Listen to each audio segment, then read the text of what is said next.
और इस प्रकार किसी भी वस्तु में जो ऊर्जा है उस ऊर्जा को विभाजित किया जाता है, डिवाइड किया जाता है, अलग किया जाता है और वापस उस वस्तु में उसी की तरह उसमें वापस संक्रमित किया जाता है।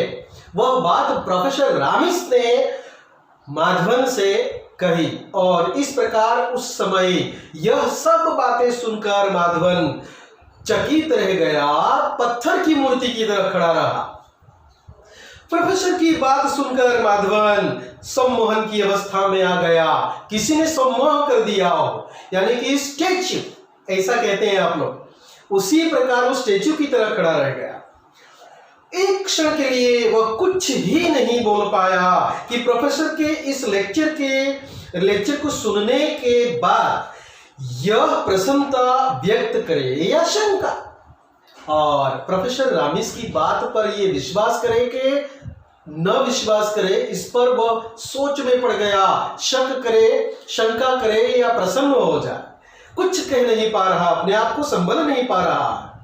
और लेकिन अगले ही क्षण उसके दिमाग में एक सवाल कौंधा और वह बोले बिना रह न सके। अचानक बात पलट गई, अचानक वे स्वप्नों से जागे हो उसी प्रकार अलर्ट हो गए और उसके मन में एक सवाल आया। किसके मन में सवाल आया? माधवन के मन में एक सवाल आया। उसने पूछ ही लिया प्रोफेसर से, सर माना कि यह सारी प्रक्रिया संभव है, पर इससे यह कैसे सिद्ध होता है कि हम किसी भी व्यक्ति को बिना किसी साधन के जरिए दूसरी जगह भेज सकते हैं? तो माधवन के मन में जो अटपटा सवाल था वो पूछ ही लिया, क्या सर हम बिना किसी साधन के जरिए किसी व्यक्ति को एक स्थान से दूसरे स्थान पर क्या हम भेज सकते हैं? क्या यह पॉसिबल है? यह सवाल काफी समय से माधवन के दिमाग में आया जा रहा था, आता रहता था।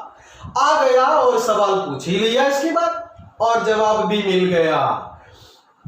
प्रोफेसर रामिस कहते हैं, देखिए माधवन की बात सुनकर प्रोफेसर के चेहरे पर हल्की सी मुस्कान दौड़ आई और वे बोले, मैंने कब कहा कि बिना किसी साधन के हम किसी को एक स्थान से दूसरे स्थान पर भेज सकते हैं? मैंने कब कहा कि बिना किसी साधन को हम किसी व्यक्ति को एक स्थान से दूसरे स्थान पर भेज सकते हैं? मैंने कब कहा? ये देखिए प्रोफेसर रामिस के बात करने का तरीका देखिए। फिर मैं तो सिर्फ यह कह रहा था, या तो मैं यही कह रहा हूं कि जिस प्रकार किसी फिल्म को एक खास प्रकार के तरंगों में परिवर्तित किया जाता है, या तो परिवर्तित करके एक स्थान अर्थात टीवी स्टेशन से प्रक्षेपित कर दूसरे स्थान यानी कि टीवी सेट पर प्राप्त कर लेते हैं। मैंने कब कहा? लेकिन मैं यह कहने जा रहा था कि फिल्म की तरह किसी फिल्म को फिल्माकर किसी यानी कि ये किसी भी ग्रह यानी कि मानव सर्जित ग्रह के जरिए, सैटेलाइट के जरिए हम किसी ये सेटअप बॉक्स पर किसी फिल्म को भेज सकते हैं। ठीक उसी प्रकार की ये प्रक्रिया है। माधवन को ये समझा रहे हैं आसानी से, और उसी प्रकार हम पहले किसी वस्तु अथवा व्यक्ति को पहले उसके मूल रूप में विभक्त करेंगे, फिर उन तत्वों को एक विशेष प्रकार की तरंगों में परिवर्तित कर एक स्थान से दूसरे स्थान तक भेज सकते हैं। और फिर बताया कि मूल रूप में हम पंच तत्वों से बने हैं, हमारा शरीर, राइट। उस पंच तत्वों के साथ ही उसी प्रकार हर चीजें बनी है किसी न किसी तत्वों से। तो उन तत्वों को अलग करके मूल रूप में किसी चीज को मूल रूप में हम वापस ला सकते हैं। ठीक उसी प्रकार इंसान को भी उनके तत्वों को हम मूल रूप में विभाजित करके वापस वह शक्ति उसमें ला सकते हैं। और इस प्रकार अनेक तरंगों की वजह से एक स्थान से दूसरे स्थान पर हम भेज सकते हैं। इस प्रकार की बात उन्हें समझाई प्रोफेसर रामिस ने, यानी कि माधवन को ये बातें समझा रहे हैं। और जहां पर इन तरंगों को ग्रहण किया जाएगा वहां तरंग को वापस मूल तत्व में परिवर्तित करके उसके मूल रूप में पुनः बदल दिया जाएगा।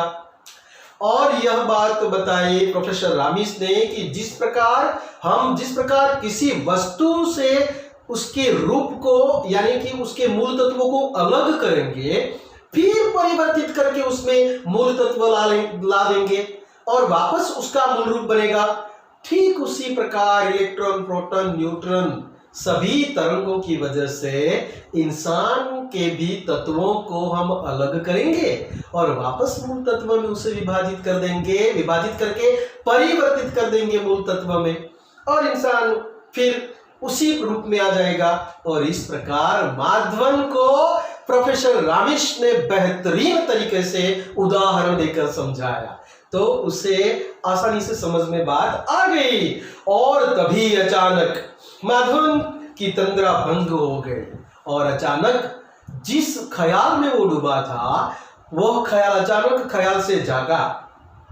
कारण था मानव प्रक्षेपण यंत्र से जुड़े पावर सप्लाई बॉक्स में उठने वाला धुआं।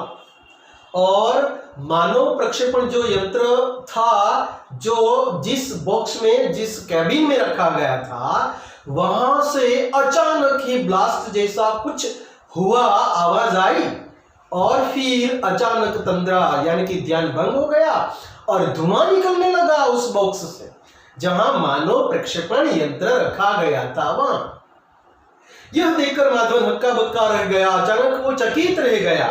उसने मॉनिटर पर एक उड़ती सी नजर डाली और मॉनिटर मतलब स्क्रीन, कंप्यूटर की स्क्रीन पर उन्होंने एक नजर डाली। प्रोफेसर रामिस का शरीर तरंगों में परिवर्तित होकर प्रक्षेपण यंत्र के रिसीवर की ओर चल पड़ा था। और उसी समय क्या देखते हैं स्क्रीन पर कि यह देख रहे हैं माधवन की प्रोफेसर रामिस का शरीर परिवर्तित शक्तियों में परिवर्तित होकर उनका शरीर हवा में तैरता तैरता तैरता रिसीवर की ओर यानी कि माधवन के घर की ओर आगे बढ़ रहा है।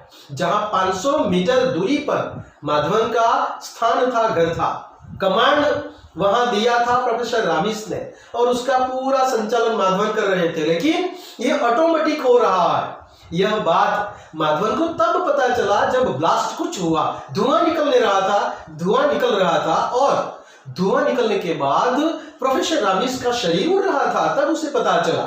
और इस प्रकार परिवर्तित होकर, तरंगों में परिवर्तित होकर उनका शरीर उड़ रहा है, प्रोफेसर रामिस का शरीर, और रिसीवर की ओर आगे बढ़ रहा है। लेकिन अचानक यह कैसी दुर्घटना, अचानक ये आवाज कैसी, यह दुर्घटना कैसी घटी? इस प्रकार की ये जो आवाज आई थी उस तरफ उनका ध्यान गया, प्रोफेसर माधवन का ध्यान गया। माधवन का शरीर पसीने से नहा उठा, अचानक वो पसीना पसीना हो गया, घबरा गया। कहने का मतलब ये है कि घबराहट उसे आ गई। उससे पहले कि यह कुछ करता, कमरे की पावर सप्लाई ऑफ हो गई। प्रोफेसर माधवन कुछ करे इससे पहले अचानक पावर सप्लाई बंद हो गई। माधवन के हाथ पैर फूल गए, बहुत घबरा गया। माधवन बहुत घबरा गया, अब क्या होगा उसकी समझ में ही नहीं आ रहा था कि वह क्या करे क्या नहीं करे। माधवन की समझ में ही नहीं आ रहा था कि वो क्या करे, कैसे करे, कैसे संभाले उस कैबिन को। उस समय सिर्फ यंत्र की रडार प्रणाली और उससे जुड़ा कंप्यूटर ही काम कर रहा था। जो यंत्र, मानव प्रक्षेपण यंत्र जो चल रहा था, उसके जरिए जो रडार था उसके साथ जुड़ी कुछ चीजें ही चल रही थी। और प्रक्षेपण यंत्र का नियंत्रण कक्ष अब फेल हो गया था और उसकी वजह से प्रोफेसर रामिस का तरंग रूप में परिवर्तित शरीर प्रक्षेपण यंत्र की रिसीवर प्रणाली को नियंत्रित से बाहर जा चुका था। और इस प्रकार वो उड़ता उड़ता हुआ शरीर अब नियंत्रण कक्ष से बाहर हो गया था, कवरेज क्षेत्र से बाहर हो गया था। लेकिन सुकून की बात तो यह थी कि तरंगों में परिवर्तित प्रोफेसर के शरीर की स्थिति कंप्यूटर पर प्रदर्शित हो रही थी और जो चीजें अभी संचालित थी, प्रोफेसर रामिस के शरीर को लेकर कुछ चीजें जो चल रही थी कंप्यूटर स्क्रीन पर, जो कुछ दिखाई दे रहा था, वही चीजों पर ध्यान देते हुए माधवन देखते हैं कि कवरेज क्षेत्र के बाहर जाने पर भी वह शरीर हवा में उड़ रहा है। किसका? प्रोफेसर रामिस का। यह अचरज करने वाली बात थी, वह चकित कर देने वाली बात थी।